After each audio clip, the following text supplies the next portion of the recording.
Magandang gabi mga kamangisda. Ngayong gabi ay magpapakain tayo ng sea anemone kung nasa tabi ko. Ano nga ba ang sea anemone? Ito ay ang paboritong himpilan o tirahan o paboritong gawing teritoryo ng mga clownfish. Kaya nga tinawag silang anemone fish.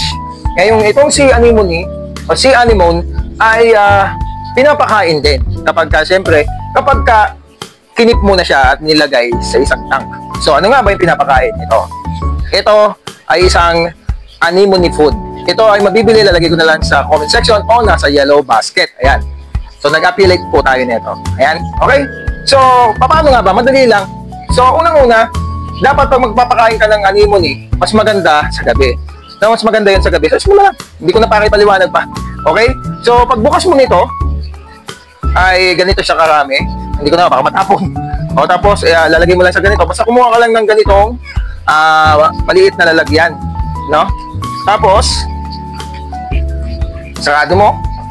At kumuha ka ngayon ng tubig gamit ito. Tandaan mo, dapat may siphon ka rin.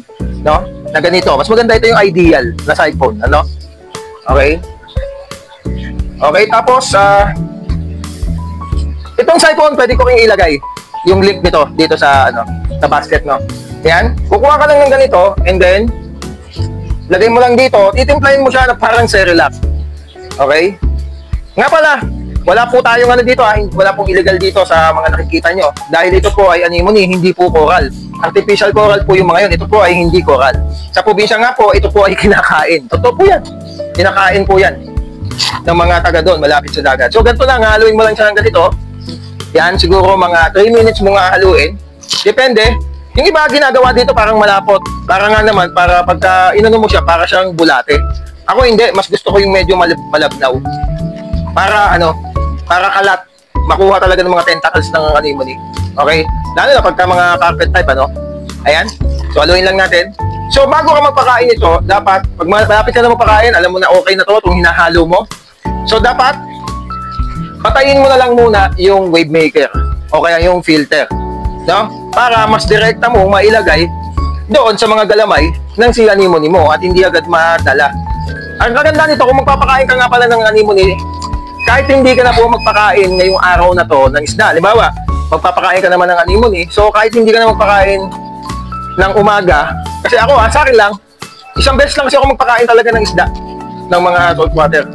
Umaga lang po talaga ako. Ngayon, kapag hindi na ako nagpapakain, kapag magpapakain din ako ng anemone, kasi sumasalo sila, kakainin din nila to. Oo. So, tuwing kailan ba pinapakain lang, no? Ang mga anemone, maganda pakainin lang to twice a week. Mas maganda twice a week lang. No, hindi lagi-lagi, No, ayan. So, ayan. So, ang gawin natin, patayin muna natin yung wave maker. Andito kasi sa likod.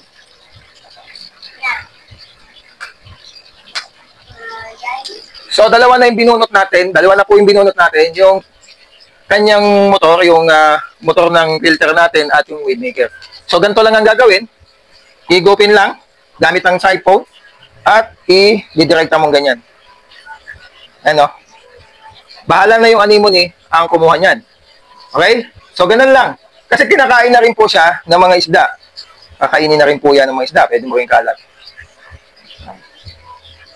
Ayan, kita nyo, tumitiklop yung anemone. Tapos yung, ayan, kita nyo, gumagalaw na siya. Ayan, kita nyo, kinukuha na niya yung binigay natin.